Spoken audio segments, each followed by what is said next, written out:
Et la revue de la presse pour refermer cette édition dans les titres des journaux de ce premier jour de parution.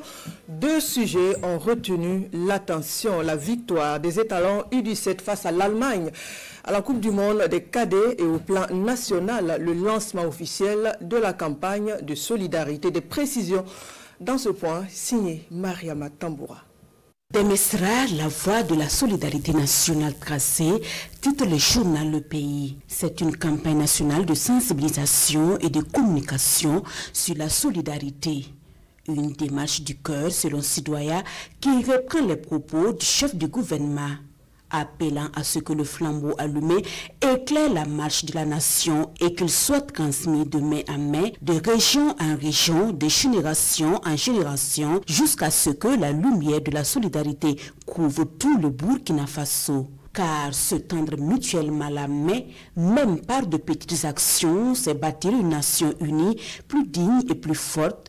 Et c'est cette solidarité ancrée dans le quotidien qui fera rayonner le Burkina Faso et assurer sa résilience face aux défis de demain, estime le journal Le Quotidien dans sa rubrique Myria. Dans un autre volet, les quotidiens s'intéressent à la Coupe du Monde U17. Le Burkina Faso s'offre l'Allemagne et file en huitième de finale, informe l'observateur Palga.